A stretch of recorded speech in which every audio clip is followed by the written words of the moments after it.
ماں باپ کس کی عزت کریں؟ بیٹا جی کہہ کے پکارو، میرا بیٹا کہہ کے پکارو، ان کو وقار دو، ان کو عزت دو۔ اولاد کے لیے تو خیر اصول ہے کہ اولاد عزت کرے گی، اس کے لیے تو کہہ دیا کہ ماں باپ جنت بھی ہیں تیری دوزخ بھی ہے، لیکن ماں باپ کو بھی حکم ہے کہ بچوں کے لیے اعزاز کے جملے استعمال کرے۔ ہمہ وقت کا ڈانٹنا، ہمہ وقت کی تلخی یہ مناسب نہیں ہے، ان کے لیے عزت کے جملے استعمال کرے۔ یا بنیا، اے میرے بیٹے، پہلا درس کیا دیا؟ فرمایا لا تشرک باللہ، بیٹے اللہ کے ساتھ شرک نہ کرنا۔ کیوں؟ ان الشرک لظلم عظیم، بے شک شرک بہت بڑا ظلم ہے۔ سب سے پہلی نصیحت اپنی ذات کے لیے نہیں کی۔ ہم ساری زندگی جب بھی لیکچر دیتے ہیں یہی کہتے ہیں، ساری زندگی یہی کہتے رہتے ہیں، میں نے سال گوا دیے، میں نے کاروبار کیے، میں نے دنیا چھوڑی، میں نے پردیس کاٹا تیرے بنگلے کے لیے، تیرے مکان کے لیے، تیری فلاں چیز کے لیے۔ کبھی یہ بھی تو بتائے نا کہ کوئی باپ اٹھ کے کہے کہ میں نے بڑا وقت دیا ہے تجھے اللہ سے جوڑنے کے لیے، تجھے رسول پاک کا غلام بنانے کے لیے، میں نے کئی دہائیاں بتا دی تجھے نبی پاک صلی اللہ علیہ وسلم کی غلامی سکھانے کے لیے۔ اس پر بھی تو کبھی کو باپ اپنی اولاد کو احساس دلائے۔ سب سے پہلی بات یہ کی کہ بیٹا شرک نہ کرنا، اللہ کے ساتھ کسی کو شریک نہ ٹھہرانا، اس سے بچنا۔ آگے اگلا جو حضرت لقمان کا فرمان ہے وہ آیت نمبر 16 کے اندر ہے۔ یہاں شرک کی بات کی، میں تھوڑی اس کی تفصیل عرض کروں گا اپنی بساط کے مطابق، لیکن پہلے آیات سماعت کر لیجئے، ان کا سادہ ترجمہ سمجھ لیجئے تاکہ آپ کے حاشیہ خیال میں عنوان آ جائے۔ سب سے پہلے کہا شرک نہیں کرنا، پھر اس کے بعد کہا سورہ لقمان کی آیت نمبر 16 میں ارشاد فرمایا یا بنیا، اے میرے بیٹے، انہا ان تکو مثقال حبۃ من خردل، اے بیٹے اگر تو اتنی برائی بھی کرے جتنا کہ ایک رائی کا دانہ ہوتا ہے، رائی کا جو دانہ ہوتا ہے وہ چھاؤں میں رکھیں تو نظر نہیں آتا، وہ سورج کی روشنی میں نظر آئے گا، اگر چھاؤں میں دیکھنا ہوگا تو آپ کو لائٹیں جلانی پڑے گی۔ تو حضرت لقمان اپنے بیٹے کو نصیحت کرتے ہیں، کہتے ہیں بیٹے اگر تو رائی کے دانے کے برابر بھی گناہ کرے اور پھر وہ گناہ اس طرح ہو فَتَكُنْ فِي صَخْرَةٍ أَوْ فِي السَّمَاوَاتِ أَوْ فِي الْأَرْضِ، چاہے رائی کے دانے کے برابر گناہ ہو اور پہاڑ میں چھپا ہو یا زمین اور آسمان میں چھپا ہو تو کیا ہوگا؟ اپنے بیٹے کو سمجھا رہے ہیں، کہتے ہیں یاتی بہ اللہ پھر بھی اس کو نکال کے لے آئے گا۔ تو یہ نہ کہنا کہ میں کوئی پاپی ہوں، میں نے کوئی بینک لوٹے ہوئے ہیں، میں نے کوئی قتل کیے ہوئے ہیں۔ فرمایا رائی کے دانے کے برابر بھی، اپنے بیٹے کو کہہ رہے ہیں رائی کے دانے کے برابر بھی اگر تو نے گناہ کیا تو اللہ اسے بھی لائے گا، اور رائی کے دانے کے برابر ہو پھر چٹان میں چھپا ہو یا زمین و آسمان میں چھپا ہو، اللہ پھر بھی اسے نکال کے لے آئے گا، اس لیے کہ ان اللہ لطیف خبیر، بے شک اللہ باریک باتوں کا جاننے والا۔ وَمَنْ يَعْمَلْ مِثْقَالَ ذَرَّةٍ خَيْرًا يَرَهُ وَمَنْ يَعْمَلْ مِثْقَالَ ذَرَّةٍ شَرًّا يَرَهُ، اگر تو ذرے کے برابر نیکی کرے گا تو اللہ تجھے اس کا اجر عطا فرمائے گا، اور اگر تو ذرے کے برابر گناہ کرے گا تو اللہ قیامت میں وہ بھی تیری آنکھوں کے سامنے لائے گا، اس کا بھی حساب ہوگا۔ تو فرمایا بیٹے اللہ باریک باتوں کا جاننے والا۔ یا بنیا، اے میرے بیٹے، اقم الصلاۃ، نماز قائم کر۔ بیٹے نماز بس کافی ہو گیا؟ کہا نہیں، اب اور آگے بڑھ، وَأْمُرْ بِالْمَعْرُوفِ، لوگوں کو بھی نیکی کا حکم دے، وَانْہَ عَنِ الْمُنْکَرِ، اور لوگوں کو بری باتوں سے منع کر، اور جب تو یہ کام کرے گا پھر لوگ تجھے ستائیں گے۔ ہو ہی نہیں سکتا کوئی حق بات کرے اور لوگ اس پہ تان و تشنیع نہ کریں، یہ ہو ہی نہیں سکتا، یہ ممکن ہی نہیں۔ فرمایا جب تو نیکی کا حکم دے گا اور برائی سے روکے گا تو پھر کیا ہوگا؟ تیرے اوپر مصیبت آئے گی۔ اب تو نے کیا کرنا ہے؟ پھر تو نے اس آنے والی مصیبت پر صبر کرنا ہے۔ بے شک یہ بڑی ہمت کے کام ہے، یہ بڑی دنائی کا کام ہے، دلیری کا کام ہے، اتنا آسان ہے ہی نہیں، بڑے حوصلے کا کام ہے۔ جسے زندگی ہو پیاری وہ یہیں سے لوٹ جائے، میرے قافلے میں شامل کوئی کم ظرف نہیں ہے، یہ ہمت کا کام ہے، آسان ہے ہی نہیں۔ آگے کیا ارشاد فرمایا؟ میرا دل کرتا ہے بڑی توجہ سے سنیں ان آیات کو، بڑی کہ آگے ترتیب کیا لگائی۔ حضرت جناب سیدنا لقمان کیا کہتے ہیں؟ نماز پڑھ، دوسروں کو نیکی کا، برائی سے منع کر، اور یہ جب تیرے اوپر ان کاموں کی وجہ سے مصیبت آئے تو اس پر، اس لیے کہ یہ جو کام ہے نا عزم الامور، یہ بڑی ہمت کے کام ہے۔ بس کروں ابا جی؟ فرمایا نہیں اور بھی کچھ کر۔ کیا؟ آیت نمبر 18 فرمایا وَلَا تُصَغِّرْ خَدَّكَ لِلنَّاسِ، اپنا منہ ٹیڑھا کر کر کے لوگوں سے بات نہ کیا کر، رخسار موڑ موڑ کے لوگوں سے بات نہ، وَلَا تَمْشِ فِي الْأَرْضِ مَرَحًا، اور زمین پہ اکڑ اکڑ کے نہ چل۔ ان اللہ لا يحب كل مختال فخور، بے شک اللہ کو اکڑنے والا، فخر کرنے والا پسند اللہ لا یحب، اللہ اس سے محبت ہی نہیں کرتا، اللہ رحمت ہی نہیں کرتا جو اکڑ اکڑ کے چلے۔ اس طرح نہ کر تو پھر کیا کروں؟ آیت نمبر 19 شروع ہو گئی، وقصد فی مشیک، درمیانی چال چل، وغضض من صوتک، اپنی آواز پست رکھ، اپنی آواز جو اعلیٰ ظرف ہوتے ہیں ہمیشہ جھک کے ملتے، صراحی سرنگوں ہو کر بھرا کرتی ہے پیمانے، اس طرح کر کے تو درمیانی چال چل اور اپنی آواز کو وغضض من صوتک، اپنی آواز کو پست رکھ، اس لیے کہ ان انکر الاصوات لصوت الحمیر، اللہ کو جو آواز سب سے ناپسند ہے اور سب سے بری آواز ہے وہ گدھے کی آواز ہے۔ چلا چلا کے نہ چل، تو ضدی ہو گیا تب شور نہ کر، یہ تربیت ہے اپنی اولاد کو۔ سب سے پہلے ارشاد فرمایا جا رہا ہے کہ تو نے شرک نہیں کرنا۔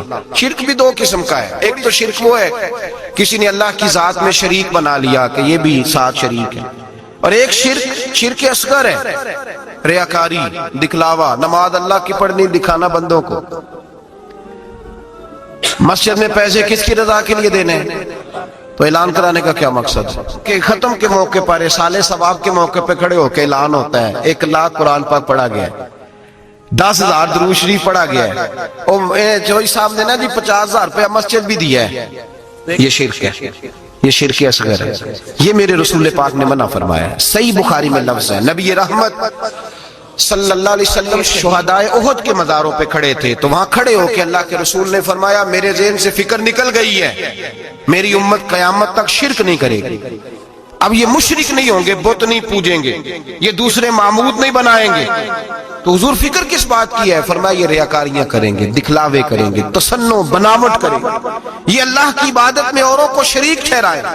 میرے دوستو یاد رکھو، سب سے پہلا حکم حضرت لقمان اپنے بچے کو دے رہے ہیں اور بتا یہ رہے ہیں کہ بیٹے اللہ والا بن جا، بیٹے اللہ سے جڑ جا، شرک نہ کرنا، شرک بہت بڑا ظلم ہے۔ میرے بھائی سب نے مفسرین نے اپنی اپنی بات لکھی، میرے استاذ گرامی یہاں فرمایا کرتے تھے بھائی اگر تو دنیا میں اپنے بیٹے کو دھوپ میں بیٹھا دیکھے تو تیرا دل پھٹ جاتا ہے، یہ دھوپ میں کیوں بیٹھا ہے؟ اس کو شرک سے بچا، شرک اکبر سے بھی بچا، اصغر سے بھی بچا، خفی اور جلی دونوں قسم کے شرک سے بچا۔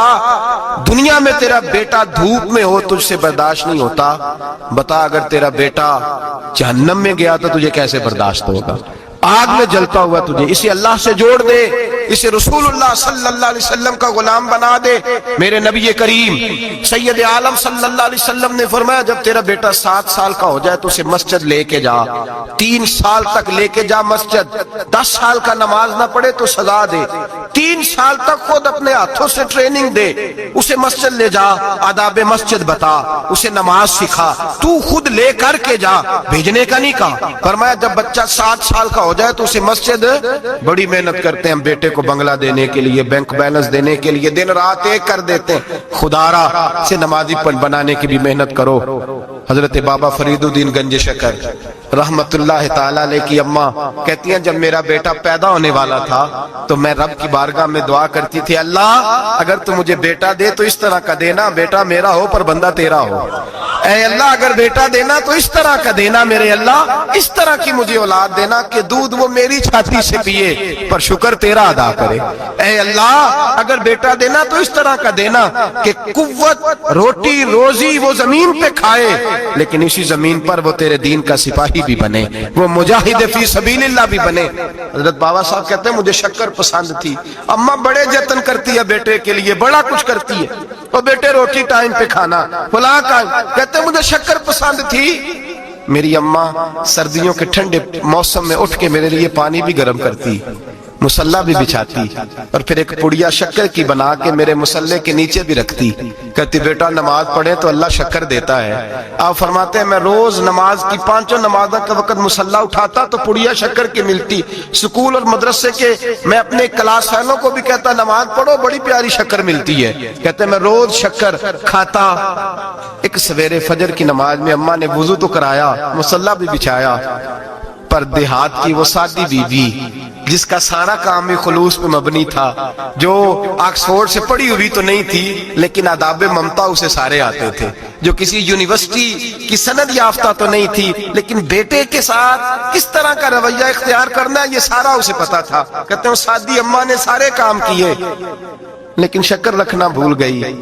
بابا صاحب کہتے ہیں میں نماز پڑھنے لگا تو ماں نے یہ بھی بتایا تھا کہ نمازی کے آگے سے نہیں گزرتے، نمازی کے آگے نہیں ہوتے۔ اب اماں کہتی ہے میں مجبور ہوں، درس بھی میں نے دیا ہے، بھول گئی ہوں، اب شکر رکھنے جاؤں گی تو پردہ کھل جائے گا۔ ایک کونے میں لگ کے ماں روئی، بیٹے کی شفا کے لیے نہیں، بیٹے کی نوکری کے لیے نہیں، بیٹے کے اچھے مستقبل کے لیے نہیں، ماں روئی، آنسو بہے تو کہتی کیا ہے، اے اللہ میں اسے اپنے آگے جھکانے کو جتن تھوڑی کرتی تھی، تیرا بنانے کا جتن کرتی تھی۔ اے اللہ مہربانی فرما، میری پردے داری کر، اگر راز کھل گیا تو میرا فرید نماز نہ چھوڑ جائے۔ بابا صاحب کہتے ہیں اماں تڑپتی رہی اور میں نے نماز پڑھ کے مصلی اٹھایا، پہلے پڑیا ہوتی تھی اب تو پورا دریا شکر کا بہ رہا ہے۔ فرماتے ہیں میں نے وہ اٹھائی، شکر کھائی اور میں نے چیخ کے کہا اماں جلدی آ، آج بڑی لذیذ ہے، آج شکر کوئی انوکھی ہے، اور آج تو کمال شکر دی ہے میرے اللہ نے، ایک پڑیا کی جگہ پورا دریا بہ رہا ہے۔ بابا صاحب رحمت اللہ علیہ فرماتے ہیں میری اماں آئی اور میری اماں نے بازو کھولے تو ماں کی ممتا ہی بتاتی ہے کہ اللہ کی رحمت کس طرح کی ہوتی ہے۔ کہتے ہیں میں نے اماں کے سینے سے لگا تو اماں رو کے کہنے لگی بیٹے پہلے میں شکر دیتی تھی، آج شکر بنانے والے نے شکر عطا فرمائی ہے۔ ساری زندگی پیشانی سے سجدے کا نور نہیں گیا، ساری زندگی وہ لذت عبادت نہیں گئی، اس لیے کہ استاد نے ڈنڈے سے نمازی نہیں بنایا تھا، اس لیے کہ پیر صاحب نے یہ کہہ کہ نمازی نہیں بنایا تھا کہ نماز پڑھو گے تو روٹی میں برکت ہو جائے گی، اس لیے کہ علامہ صاحب کا وہ بات سن کے ہم نمازی نہیں بنے تھے کہ جس نماز میں بتایا جاتا ہے کہ بیماریاں ختم ہو جائیں گی نماز پڑھنے سے۔ اماں نے رب سے جوڑنے کے لیے نمازی بنایا تھا۔ ساری زندگی بابا صاحب کہتے رہے اٹھ فریدہ ستیا، چاڑو دے مسیح، چل ہن اٹھ فریدہ ستیا، چاڑو دے مسیح، او تو ستا ہے رب جاگدا، تیری ڈاڈے نال پرید۔ ساری زندگی نماز کی ٹریننگ دینا، اپنے بچوں کو اپنے رب سے جوڑنا، اپنے بچوں کو اللہ کے ساتھ ان کا تعلق بنانا، ان کو رب والا بنانا، انہیں رسول پاک کا غلام بنانا، یہ ڈیوٹی ہے ماں باپ کی۔ ماں باپ اپنے بچوں کے سینوں میں اللہ کی محبت داخل فرمائے۔ میرے نبی کریم سید عالم صلی اللہ علیہ وسلم نے ہمیں جن چیزوں کے بارے میں تلقین کی ان میں سے ایک یہ ہے کہ اپنے بچے کو نمازی بناؤ، انہیں مسجد لے کر کے جاؤ، انہیں پیغام اللہ کے دین کا پیغام خود سکھاؤ۔ شرک کے بعد جو ارشاد فرمایا وہ یہ ہے کہ چھوٹا سا گناہ، یا بنیا ان تکو مثقال حبۃ من خردل فتکن فی صخرۃ او فی السماوات او فی الارض، بیٹے چھوٹا سا رائی کے دانے کے برابر بھی گناہ اگر تو کرے گا، اور وہ گناہ چاہے پہاڑ کے پیچھے ہو چاہے زمین و آسمان میں چھپا ہو، اللہ اسے بھی چھوٹے چھوٹے گناہ سے۔ مثالیں بہت ساری ہیں لیکن سادی سی بات ہے نا، میرے نبی کریم سید عالم صلی اللہ تعالی علیہ وآلہ وسلم نے فرمایا ہے کہ مومن بزدل ہو سکتا ہے، مومن کاہل ہو سکتا ہے، کنجوس ہو سکتا ہے، لیکن مومن کبھی جھوٹا نہیں ہوتا۔ نبی پاک صلی اللہ علیہ وسلم فرماتے ہیں جب تو جھوٹ بولتا ہے تو اتنی بدبو نکلتی ہے کہ تیرے کرامن کاتبین چھوڑ کے پیچھے کھڑے ہو جاتے ہیں، اتنی بدبو نکلتی ہے تیرے وجود سے۔ تربیت ہی ہے نا۔ محبوب سبحانی، غوث سمدانی، شیخ عبد القادر جیلانی، اماں کیا کہتی ہے؟ اماں کہتی ہے عبد القادر میں تجھے بغداد پڑھنے بھیج رہی ہوں لیکن ماں کی یونیورسٹی کا پہلا سبق بھی یاد کر لے، بیٹا دیکھنا تیری زبان سے کہیں جھوٹ نہ نکل جائے، تو حسن کا پوتا اور حسین کا نواسا بنتا ہے، ایسا نہ ہو کہ تو سادات کرام کی سفید چادر پر کوئی دھبا لگائے، بیٹے تیری زبان سے جھوٹ نہ نکلے۔ بڑی مشہور بات ہے نا، حضرت غوث اعظم کی اماں نے 100 دینار سی دیا ہے، ڈاکو رستے میں مل گئے، تیرے پاس کیا ہے؟ کہا 100 دینار ہے۔ وہ کہتے ہیں چور تھے، ہمیں تو بڑی دور بیٹھا پیسہ بھی نظر آ جاتا تھا، پر عبد القادر کے سارے کپڑے ٹٹولے پر ہمیں 100 دینار نظر۔ پکڑ کے لے گئے سردار کے پاس جو ڈاکوؤں کا بھی سردار ہے، اس کو کہا یہ بچہ کہتا ہے جی میرے پاس 100 دینار ہے پر نکلتا نہیں۔ وہ کہنے لگے بیٹے جس کے پاس پیسے ہوتے ہیں وہ بتاتا تو نہیں، تو تیرے پاس ہیں بھی نہیں تو کیوں شور کر رہا ہے؟ تو آپ کہنے لگے ہیں میرے پاس، کدھر ہیں؟ یہ غور کیجیے۔ اماں کہتی ہے بیٹے تم نے جھوٹ نہیں بولنا، کہتے 100 دینار یہاں سیا ہوا ہے۔ ڈاکو کہنے لگا تھے تو نظر کیوں نہیں آتے؟ غوث اعظم جیلانی کہنے لگے میرے پاس ہیں، تمہیں نہیں نظر آئے تو علیحدہ بات ہے۔ کہا کدھر ہے؟ تو یوں کھول کے دکھایا اپنا کرتا بٹن کھول کر، یہ سیے ہوئے ہیں۔